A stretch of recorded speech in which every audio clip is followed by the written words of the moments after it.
बिस्मिल्लाहिर्रहमानिर्रहीम। अस्सलामुअलैकुम। ग़ज़वा तबूक 9 हिजरी 623 ईस्वी में पेश आया और ये नबी करीम सल्लल्लाहु अलैहि वसल्लम का आखिरी ग़ज़वा था। इस ग़ज़वे की बुनियादी वजह रूमी सल्तनत बाज़नतीनी हुकूमत की तरफ से अरब पर हमले की तैयारी थी। उस वक़्त कैसरे रूम हरका को खबर मिली कि जज़ीरा अरब में इस्लाम तेजी से फैल रहा है और वो उस ताकत को कुचलने के लिए एक बड़ी फौज तैयार कर रहा था।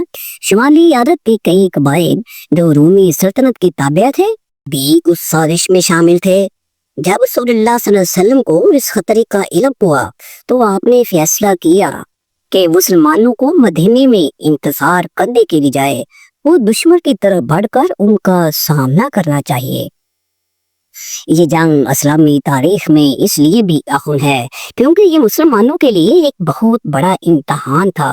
गर्मी सख्त थी, फसलें पकने की करीब थी, सफर तवील और मुश्किल था और मदीना में कुछ लोग जंग में जाने से कतरा रहे थे। इस मुहिम को जैशुल उसरा यानी कि मुश्किल वक्त की फौज कहा जाता है क्योंकि ये हालात बहुत सख्त थे। जब नबी करीम सल्लल्लाहु अलैहि वसल्लम ने जंग के लिए तैयारी का हुक्म दिया तो मुसलमानों ने दिल खोल कर ताउन किया। कुछ मशहूर वाकयात दब सहर हैं। हजरत उस्मान की असीरी कुर्बानी। हजरत उस्मान ने इस जंग के लिए 10,000 दिनार, 300 ऊंट और 50 घोड़े दिए। नबी करीम सल्लल्लाहु अलैहि वसल्लम ने फरमाया, आज के बाद उस्मान जो भी करे उन्हें कोई नुकसान नहीं पहुंचेगा। हजरत उमर और हजरत अबू बकर सिद्दीक की सहाबत। हजरत उमर ने सोचा कि आज मैं हजरत अबू बकर से ज्यादा माल खर्च कर दूंगा, चुनाचे उन्होंने अपना आधा माल अल्लाह की राह में दे दिया। हजरत अबू बकर ने अपना सारा माल दे दिया।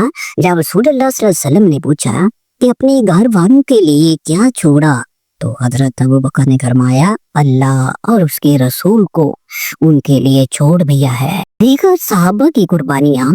बहुत से गरीब सहाबा भी जंग में शामिल होना चाहते थे मगर उनके पास सवारी नहीं थी। वो नबी करीम सल्लल्लाहु अलैहि वसल्लम के पास आकर रोने लगे कि हमारे पास जाने का कोई सरीजा नहीं। अल्लाह ने उनके बारे में कुरान में जिक्र किया और वो जब तुम्हारे पास आए कि तो उन्हें सवार कर दो तो तुमने कहा कि मेरे पास कोई सवारी नहीं, तो वो वापस चले गए और उनकी आंखों से आंसू बहने लगे कि वो खर्च करने को कुछ नहीं पाते। सूरत अत-तौबा। यहाँ तक कि बाद सहाबा ने कर्ज लेकर जंग में शिरकत की। मुनाफिकीन की साजिशें। मदीना में मौजूद मुनाफिकीन जिनकी क़यादत अब्दुल्ला बिन उबी कर रहा था उस जंग में शामिल नहीं होना चाहते थे। उन्होंने मुसलमानों को हौसला शिकली करने की कोशिश की। कुछ मुनाफिकीन ने ये उज़्र बनाया कि गर्मी बहुत ज्यादा है, कुछ ने कहा कि रूमी फौज बहुत बड़ी है और कुछ ने अपनी खेती बाड़ी को बहाना बनाया। अल्लाह ने इनके बारे में कुरान में फरमाया, सूरत अत-तौबा आयत नंबर 42, कह दो अगर तुम्हें थोड़ी सी दुनिया की दौलत मिलती तो तुम जरूर जाते मगर तुम्हें ये सफर मुश्किल लगा। मदीना से तबूक का सफर। नबी करीम सल्लल्लाहु अलैहि वसल्लम 30,000 से ज्यादा सहाबा के साथ मदीना से तबूक की तरफ रवाना हुए। रास्ते में कई मुश्किलात का सामना हुआ। पानी की कमी हुई। कई बार ऐसा हुआ कि पानी खत्म हो गया और सहाबा को सख्त प्यास का सामना करना पड़ा। बास को दरख्तों के पत्तों से प्यास बुझानी पड़ी। शदीद गर्मी का सख्त तरीन मौसम था और बास सहाबा धूप की शिद्दत से बेहोश हो जाते थे। जब रसूलुल्लाह सल्लल्लाहु अलैहि वसल्लम को इस खतरे का इल्म हुआ तो आपने फैसला किया था कि मुसलमानों को मदीना में इंतजार करने के बजाय खुद दुश्मन की तरफ बढ़कर उनका सामना करना चाहिए। ये जंग इस्लामी तारीख में इसलिए भी अहम है क्योंकि ये मुसलमानों के लिए एक बहुत बड़ा इम्तहान था। गर्मी सख्त थी। अब मुसलमान तबूक पहुंचे तो मालूम हुआ कि रूमी फौज डर के मारे पीछे हट चुकी है।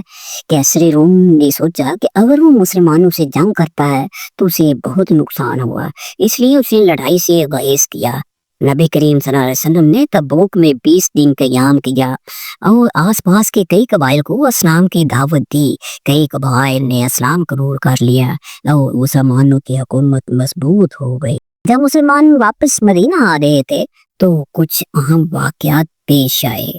नंबर 1, मस्जिद ज़रार को गिराना। मदीना में मुनाफिकीन ने एक मस्जिद बनाई जिसका असल मकसद इस्लाम को नुकसान पहुंचाना था। अल्लाह के हुक्म से रसूलुल्लाह सल्लल्लाहु अलैहि वसल्लम ने इस मस्जिद को गिरा दिया। मुनाफिकीन का रसवा होना, जो लोग जंग में नहीं गए थे उनके बारे में कुरान में सख्त अल्फाज नाज़िल हुए और उनकी हकीकत जाहिर हो गई। हजरत काब बिन मालिक का वाकया। हजरत काब बिन मालिक उन चंद सहाबा में शामिल थे जो सुस्ती की वजह से जंग में ना जा सके।